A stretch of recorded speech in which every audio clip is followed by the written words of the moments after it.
دشمنان اسلام کے ناطے میں پڑ چکے ہو. یہ عمر بن خطاب نے ایک گورنر کو بھیجا تھا، ایک حاکم کو بھیجا تھا، کہاں؟ شام. اور اس کے بعد ان کے ساتھ ان کے ایک بیٹے بھی تھے. اتفاق سے اس زمانے میں نبیذ کہتے ہیں کہ کھجور کو پانی میں ڈبو دیا جائے شام کو، اور صبح اس کا عرق اور اس کا جو ہے رس پیا جائے. یہ ہمارے لیے حلال ہے، مگر اسی میں نشہ آ جائے تو یہ حرام ہے. جیسے آج کل ہمارے زمانے میں ہمارے علاقے میں جو چاول ہے، چاول کو اگر آپ سڑا دیں اور اس میں نشہ آ جائے، وہی چاول کھانا ہمارے لیے حرام ہے. لیکن جب تک نشہ نہ آئے وہی چاول کھانا ہمارے لیے حلال ہے.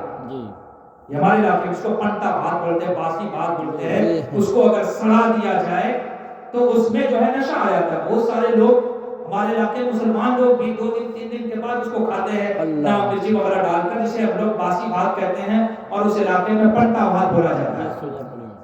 تو یہ پنٹا بھات کھانے کا رواج ہمارے علاقے میں، لیکن وہ اسی وقت تک جائز ہے جب اس میں نشہ نہ آئے. نشہ آ جائے تو وہ پنٹا بھات بھی ہمارے لیے حرام ہو جائے.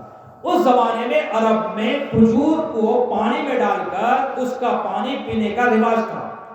آج ہم اور آپ بھی ایسا کریں تو ہمارے لیے حلال ہے، لیکن اسی کو 2 3 4 دن اگر چھوڑ دیں تو وہی پانی اس کے اندر جو ہے وہ سڑ جاتا ہے، اور سڑنے کے بعد اس میں نشہ اتر جاتا ہے.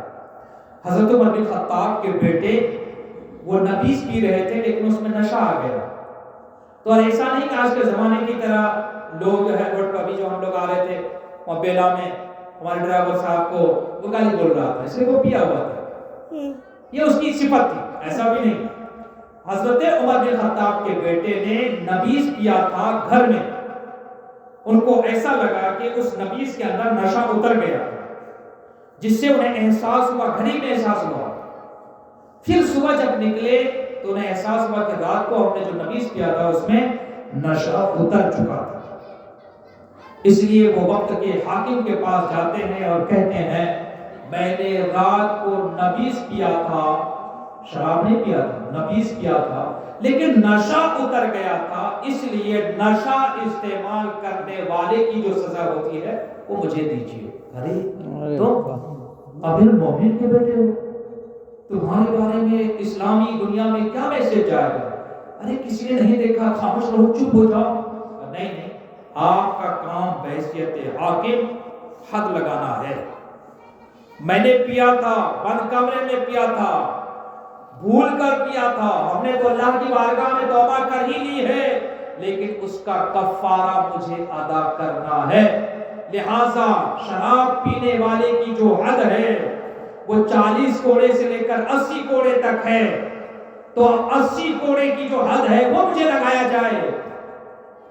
تو حضرت عمر بن خطاب کے بیٹے کے اصرار پر شام کے گورنر نے ایک بند کمرے میں انہیں 80 کوڑے لگائے.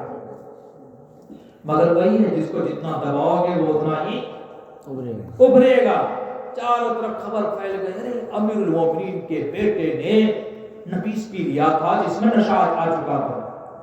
یہ خبر جب حضرت عمر بن خطاب کو شام سے پہنچی، کہاں؟ مدینہ طیبہ. انہوں نے ایک لیٹر لکھا، خط لکھا گورنر شام کے نام.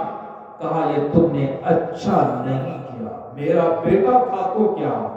جس طریقے سے ایک نشہ استعمال کرنے والے کی سزا چوراہے پر ہوتی ہے، ویسے ہی میرے بیٹے کو تمہیں چوراہے پر سزا دینی چاہیے تھا، اور یہ تم نے غلط کیا. لہذا میرے بیٹے کو میرے حوالے کرو تاکہ میں اپنے ہاتھوں سے اپنے بیٹے کو سزا دوں.